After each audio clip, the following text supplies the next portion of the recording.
നടൻ ബാലയ്ക്കെതിരെ ഗുരുതര ആരോപണങ്ങളുമായി മുൻ ഭാര്യ എലിസബത്ത് ഉദയൻ. സ്വകാര്യ വീഡിയോ പുറത്തുവിടുമെന്ന് പറഞ്ഞ് ബാല ഭീഷണിപ്പെടുത്തിയിട്ടുണ്ടെന്നും ഒരുപാട് പെൺകുട്ടികളെ വഞ്ചിച്ചിട്ട് ഉണ്ടെന്നും എലിസബത്ത് സോഷ്യൽ മീഡിയയിൽ കുറിച്ചു.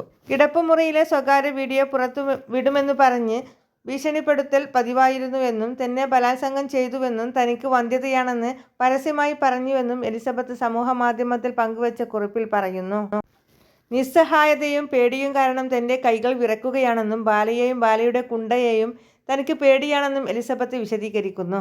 41 വയസ്സിന് ശേഷം മാത്രമേ വിവാഹം രജിസ്റ്റർ ചെയ്യാൻ പാടുള്ളൂവെന്ന് ബാലയുടെ അമ്മയും എന്നോട് പറഞ്ഞുവെന്ന് തനിക്ക് വന്ധ്യതയുണ്ടെന്ന് പറഞ്ഞു പരത്തിയെന്നും എലിസബത്ത് വെളിപ്പെടുത്തി.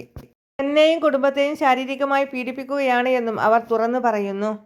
എലിസബത്തിന്റെ കുറിപ്പ് ഇങ്ങനെ: പഴയ സംഭവങ്ങൾ പുറത്തു പറയുമെന്നും കിടപ്പുമുറിയിലെ സ്വകാര്യ വീഡിയോ പുറത്തുവിടുമെന്നും വിഷാദരോഗത്തിന് ഞാൻ ടാബ്ലറ്റ് കഴിക്കുന്നുണ്ട് എന്നും പറഞ്ഞ് ഇയാൾ എന്നെ ഭീഷണിപ്പെടുത്തിയിരുന്നു. ഇയാൾ എന്നെ മാനസികമായി പീഡിപ്പിച്ചു ബലാത്സംഗം ചെയ്തു. ഇയാൾ ഒരുപാട് പെൺകുട്ടികളെ വഞ്ചിച്ചിട്ടുണ്ട്. നിസ്സഹായതയും പേടിയും മൂലം തൻ്റെ കൈകൾ വിറക്കുന്നു. എനിക്ക് വന്ധ്യതയുണ്ടെന്ന് ഇയാൾ പരസ്യമായി വിളിച്ചു പറഞ്ഞു.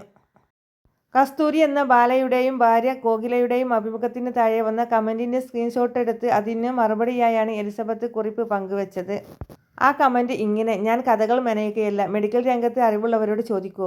എലിസബത്ത് തന്റെ രോഗിയെ ലൈംഗികമായി വശീകരിക്കുകയായിരുന്നു. അവൾ ചെയ്തത് തീർത്തും തെറ്റാണ്. ബാല പരാതിപ്പെട്ടാൽ അവളുടെ മെഡിക്കൽ ലൈസൻസ് വരെ റദ്ദാക്കും. രോഗികൾ ദുർബലരായ ആളുകളാണ്. അവരെ സാമ്പത്തികമായോ ലൈംഗികപരമായോ മുതലെടുക്കുന്നത് ശരിയല്ല.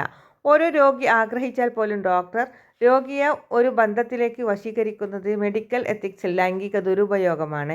രോഗി ആവശ്യപ്പെട്ടാൽ പോലും ഡോക്ടർ അതിന് വഴങ്ങരുത്. ഇരുവരും പ്രായപൂർത്തിയായതിനാൽ പ്രായവ്യത്യാസം ഉണ്ടെന്നതിന്റെ പേരിൽ ഒരു വിവാഹത്തിൽ വിവേചനം കാണിക്കാൻ, വ്യത്യസ്ത ജാതിയിലോ മതത്തിലോ ഉള്ള ഒരാളെ വിവാഹം കഴിക്കുന്നതിനെതിരെ വിവേചനം കാണിക്കുന്നത് പോലെ തന്നെയാണിത്. പ്രായമോ ജാതിയോ അടിസ്ഥാനമാക്കി നിങ്ങൾ ഒരാളോട് വിവേചനം കാണിക്കാൻ അവകാശമില്ല. നിങ്ങളൊക്കെ ഒരുപാട് പഠിക്കേണ്ടതുണ്ട്. കഴിഞ്ഞ ദിവസമാണ് മുൻ ഭാര്യ അമൃത സുരേഷ് നൽകിയ പരാതിയിൽ ബാലയ്ക്കെതിരെ പോലീസ് കേസെടുത്തത്. അതിന് പിന്നാലെയാണ് ഇപ്പോൾ എലിസബത്ത് ഉദയനും ആരോപണങ്ങളുമായി രംഗത്ത് വന്നിരിക്കുന്നത്.